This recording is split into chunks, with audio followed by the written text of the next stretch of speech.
Hola, bienvenidos a este nuevo bloque focalizado en el manejo de la enfermedad localizada, pero no desde un punto de vista clínico. Como bien sabéis, este curso va especialmente dirigido a urólogos ya formados que pueden tener una cierta inquietud desde el punto de vista de gestión y trata de dar los conocimientos y las herramientas necesarias para ese manejo organizativo en el mundo actual de las organizaciones sanitarias. En la enfermedad localizada destaca fundamentalmente desde el punto de vista urológico la cirugía y vamos a centrarnos fundamentalmente en el desarrollo y gestión de un programa de cirugía robótica. Como bien sabéis, el cáncer de próstata localizado es una entidad muy heterogénea donde se agrupa el bajo riesgo y el riesgo intermedio. Ya se ha hablado de la vigilancia en otro bloque y en este caso nos vamos a centrar en el tratamiento activo, viendo desde el punto de vista organizativo el desarrollo de un programa de cirugía robótica y las habilidades que en principio serían deseables para un correcto funcionamiento de un comité urooncológico, con relaciones multidisciplinares, especialmente en este caso con el oncólogo radioterapeuta. Decir que no existe una receta universal, que solo pretendo hablar de nuestra experiencia para que pueda servir un poco de guía o ejemplo para aquellos grupos que quieran recorrer el mismo camino.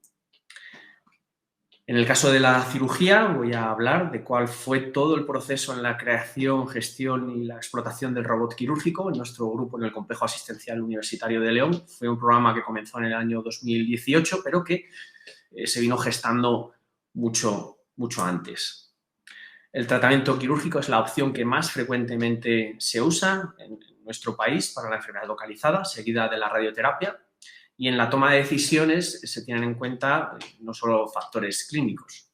El cáncer de próstata es una de las patologías en las que más variabilidad podemos encontrar. Yo he tenido la oportunidad de analizarlo en mi tesis doctoral, cuyo título era Factores que influyen en la gestión del cáncer de próstata, y hay variables a tener en cuenta como el tamaño de la próstata, la edad, las comorbilidades, pero también la edad del urólogo que indica el tratamiento, el dónde trabajas, las ofertas terapéuticas que tengamos más a mano.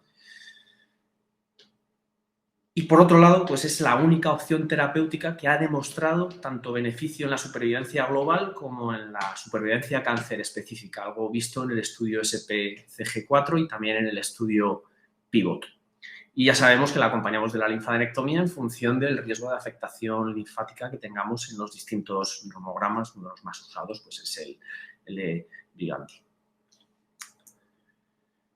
En la bibliografía disponible nos vamos a encontrar multitud de estudios comparativos entre cirugía abierta frente a la laparoscópica y también frente a la robótica, en la que hay superioridad de las técnicas mínimamente invasivas en cuanto a control del dolor, sangrado, estancia y también en cuanto a resultados funcionales en favor de la cirugía con asistencia robótica, pero tampoco hay hoy en día una evidencia de gran superioridad. Además, existe una gran crítica en lo que se refiere al coste y en este sentido nos vamos a encontrar estudios de coste-beneficio tanto a favor como en contra. Esto es algo que analizaremos a continuación, pero la realidad es que a pesar de todo esto estamos asistiendo a un boom de la cirugía robótica y cabría el preguntarse el por qué a pesar de estas limitaciones. Y muchas de las respuestas están en que cada vez existe más experiencia quirúrgica y la cirugía robótica está permitiendo desarrollar también nuevos abordajes con mejores resultados funcionales, como es la preservación del espacio de Recius, y es cuestión de tiempo el reunir cada vez más evidencia para demostrar la superioridad o no del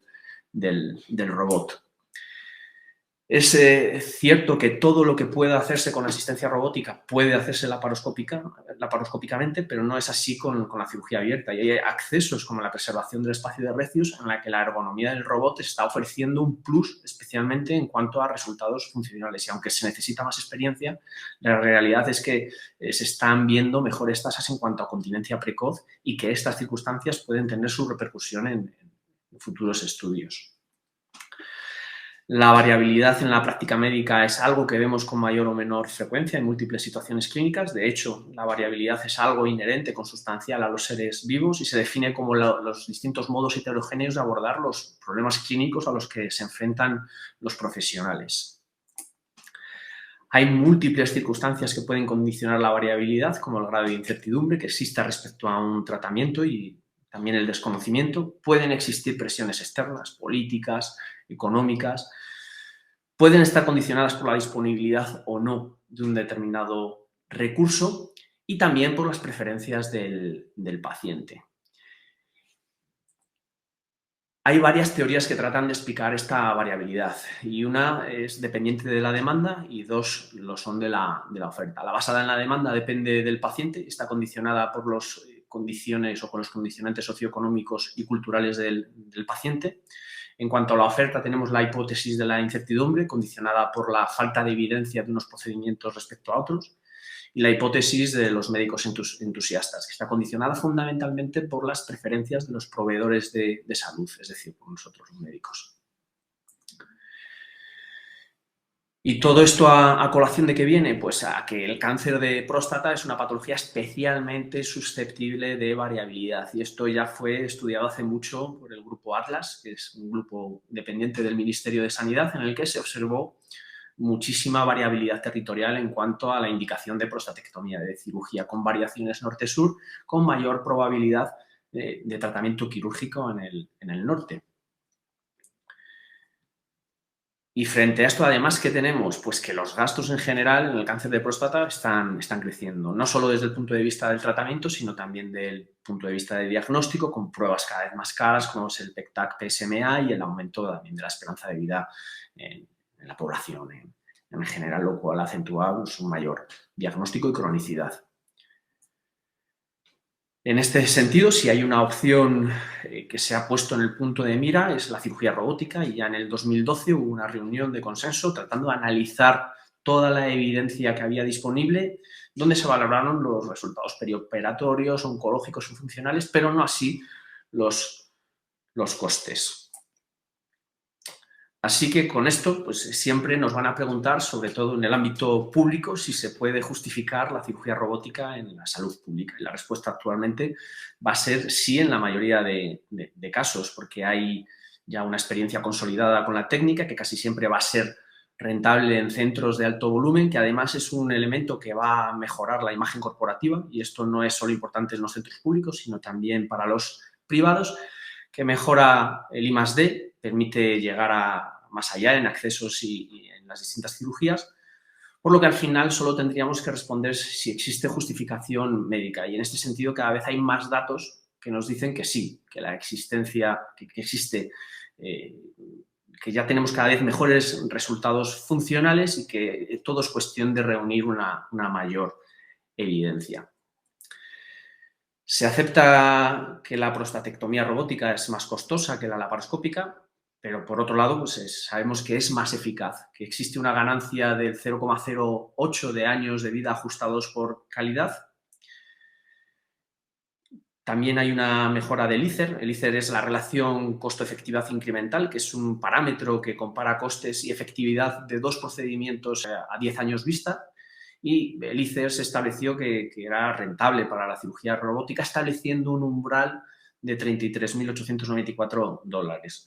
El ICER es un parámetro que mejora con el volumen y, por lo tanto, con la experiencia. Y esto fue ampliamente estudiado por el mejor análisis que se ha hecho hasta la fecha por parte de la Agencia de Evaluación de Tecnologías Sanitarias del National Health Service. En este estudio pues, se estableció que para que estas condiciones se cumplieran tenía que darse en centros de alto volumen, estableciendo un mínimo de 150 procedimientos anuales para que el coste unitario fuera mejor que el de la radioterapia. Y la mayoría de expertos creen que esta mejora aún más con el tiempo, a medida que se amorticen los dispositivos, a medida que aparezcan competidores y desaparezcan las distintas patentes que ya están desapareciendo de la actual plataforma robótica. Pero ya hoy por hoy, en determinadas circunstancias, pues podemos aseverar que sí que es costo efectiva. Bueno, y esto es lo que hicimos en nuestro grupo pues, para la puesta en marcha de la unidad de cirugía robótica, en este caso capitaneada por los urólogos, donde hicimos un informe de implantación de un programa de cirugía robótica y su comisión, analizando la situación en ese momento de cómo estaba la cirugía robótica, haciendo un análisis de coste-beneficio con la evidencia que había en ese momento, que es básicamente la que hemos comentado previamente, en donde ya también previamente habíamos realizado una apuesta por la cirugía mínimamente invasiva, con un gran desarrollo de la cirugía laparoscópica. Expusimos nuestra casuística con el número de casos que veníamos realizando anuales de los distintos procedimientos subsidiarios de ser realizados con el robot y también la del resto de servicios que podían involucrarse en la cirugía robótica, y estableciendo y creando también una comisión de cirugía robótica con seguimiento de la actividad. Para ello hicimos un proyecto de gestión por procesos en el servicio de urología, que además fue mi proyecto fin de máster, en el que establecimos unos flujos de entrada y salida para todos los procedimientos, realizando unas trayectorias clínicas, y esto nos permitió establecer lo que era la prostatectomía radical, en este caso con asistencia robótica, y nos facilitó sobre todo el estimar los costes de cada procedimiento. Esto es algo que han hecho otros autores y es cierto que debes tener en cuenta múltiples factores, no solamente la cirugía en sí misma, sino el peso de todos los actores que actúan en el proceso, fármacos, pruebas de laboratorio, hospitalización.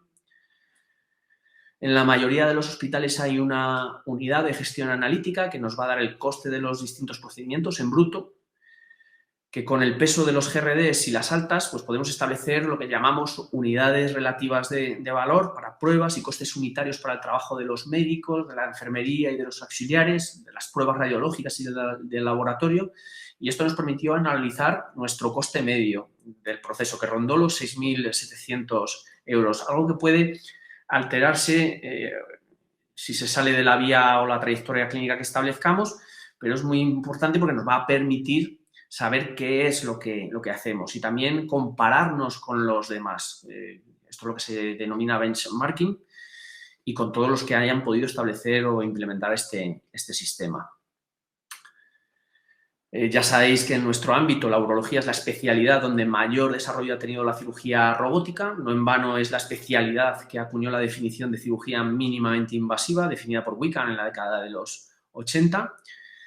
Una de las cuestiones recurrentes en este sentido es si es necesario el tener experiencia en cirugía laparoscópica previa para el desarrollo de la robótica, y si bien no es absolutamente necesario, sí es conveniente.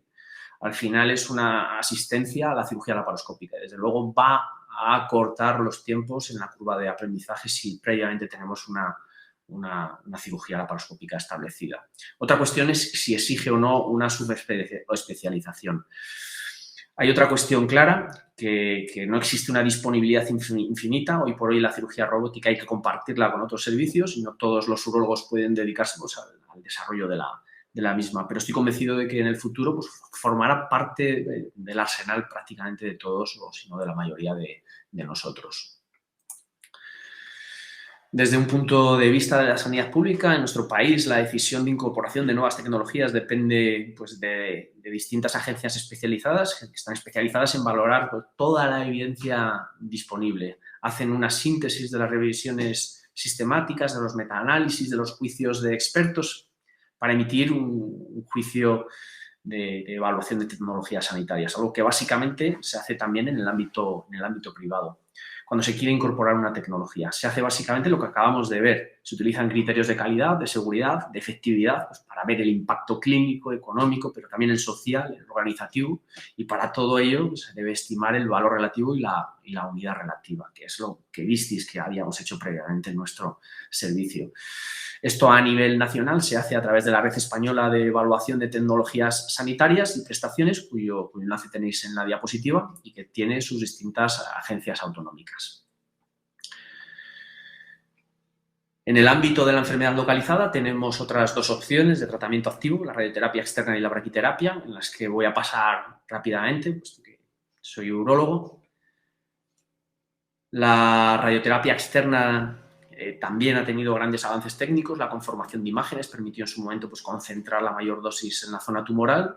El único estudio prospectivo hasta el momento es el PROTECT, que analizaba pues, la cirugía frente a la radioterapia y la vigilancia activa, en el que no se encontraron diferencias entre los distintos tratamientos, aunque sí ventajas en cuanto a la progresión de la enfermedad y aparición de metástasis frente a la vigilancia activa. Y ya sabéis que hay distintas modalidades, siendo el gold estándar hoy en día la INRT. Se han analizado costes en los que se ha visto que con diferencia hoy en día lo más caro es la protonterapia, que todas estas modalidades son más caras que las clásicas, pero ya hemos visto también que una adecuación de la cirugía robótica a unos volúmenes de casuística adecuados la hacen más costo efectiva que la IMRT. En cuanto a la braquiterapia, poco que añadir, recordar que la modalidad que más frecuentemente se usa es la de baja tasa, especialmente en la enfermedad localizada de bajo riesgo, donde hay varios radioisótopos, y que la alta tasa pues, se reserva fundamentalmente para el alto riesgo y el riesgo intermedio, y que los criterios de dosificación, indicaciones, etcétera, pues están establecidos por las guías de las sociedades europeas de radioterapia y oncología y urología y por el Grupo Europeo de Curiterapia. La braquiterapia es la modalidad que se asocia a menos efectos secundarios desde el punto de vista funcional en algunos estudios y que desde el punto de vista costo-efectivo es comparable a la cirugía hoy en día. Resumiendo el abordaje de la enfermedad localizada, pues vemos claramente que es un abordaje multidisciplinar y que con quien más vamos a relacionarnos, pues fundamentalmente es con el oncólogo radioterapeuta. Y en este sentido, pues en nuestro país hay servicios, la mayoría, que forman parte del sistema público, pero también del ámbito privado y sistemas mixtos, con distintas formas de gestionar y desarrollar estas relaciones multidisciplinares. Para entender esto me gustaría situar históricamente de dónde proviene nuestro sistema sanitario. En Europa en el siglo XIX y también después de la Segunda Guerra Mundial se desarrollaron básicamente dos sistemas, que son el germen de lo que tenemos hoy en día, el sistema Bismarck y el Beveridge. En el momento actual ya no existen estos sistemas puros, pero sí reminiscencias de ambos. En el Bismarck, que proviene de Alemania, los empleados y las empresas pagaban una cuota, hacían una especie de fondo gremial y el Estado pues, era un mero regulador, donde el proveedor, que era médico, en su mayoría era privado y se hacía un pago por el servicio. Es el modelo más típico de Francia, Alemania, Grecia, mientras que el Beveridge, que nace en el Reino Unido y que es el que se adoptó en España, es el típico sistema nacional de salud donde los ciudadanos no pagan directamente por el servicio, sino que es el Estado el que lo hace a través de impuestos y los proveedores son en su mayoría públicos. Pero como he dicho, no existen sistemas puros como tal y hay reminiscencias de uno y otro en los distintos países. En la mayoría de los países, en España, por ejemplo, tenemos las mutualidades de funcionarios del Estado con atención a ciudadanos por parte de las aseguradoras en hospitales privados con fondos públicos. Y luego hay distintas formas de colaboración público-privadas, como las que tenéis aquí. Colaboraciones en la construcción de infraestructuras, por ejemplo, en provisión de servicios sanitarios, en gestión de hospitales y la más común que es la provisión de servicios no asistenciales como la cocina y la lavandería, que es la que más frecuentemente vemos en la mayoría de los centros. Y en todas tenemos que buscar la forma de hacer reuniones urooncológicas y tener una relación cercana con el oncorradio, que pueden no estar en el propio centro sanitario del urólogo. En definitiva, nos relacionamos con otros profesionales. Hay que cooperar y trabajar en equipo y en este sentido voy a dar unas recomendaciones generales que son simple sentido común. El concepto de equipo de trabajo se define como un grupo de personas que se orientan a un objetivo común, deben cooperar, aplican conocimientos, experiencias y habilidades complementarias, se rigen por unas normas y condiciones que son comunes, comparten además sistemas de trabajo, se perciben como unidad, asumen responsabilidades y resultados conjuntamente, se ofrecen apoyo práctico, se autogestionan, planifican, dirigen, realizan y también corrigen su trabajo. Las recomendaciones para la formación de un equipo de trabajo pues, es seleccionar a personas por sus competencias, asignar los distintos roles y planificar el trabajo, cuándo y dónde, definir las distintas normas de relación.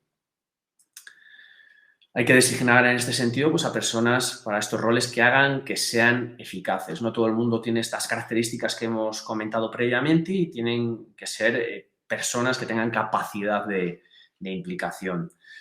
Donde quizás las características más importantes es que se tenga conocimientos, competencia social y confianza en uno mismo. Para al final relacionarse básicamente con compañeros que van a complementar el tratamiento de los pacientes. Tenemos distintas formas de relacionarnos con el resto de especialidades. Lo más común son las sesiones urooncológicas, que pueden ser intrahospitalarias o interhospitalarias en el caso de que alguna de las especialidades esté en otro centro, de otra misma red corporativa o de un hospital de referencia, y en este sentido el desarrollo de las TICs pues tienen un papel crucial e incluso se puede hacer participar al paciente con una e-consulta, que es una consulta digital, que ya algunos sistemas sanitarios tienen bastante desarrollada. Pero hay algo especialmente necesario y es el tener puntos comunes de conocimiento que faciliten pues, esas tomas de decisiones. Y en ese sentido tenemos que conocer las guías multidisciplinares que van a vehiculizar toda esta toma de decisiones comunes. Ejemplos de estas pues, son las de la ASTRO, las de la NCCN, las NICE, hay muchas. Pero el tenerlas como referencia en estas relaciones es importante. Y con esto acabamos. Sé que es un tema muy, muy específico, diferente, enfocado al manejo desde un punto de vista organizativo, pero espero que haya sido satisfactorio y solo me queda pues, el mandaros un cordial saludo. Muchas gracias.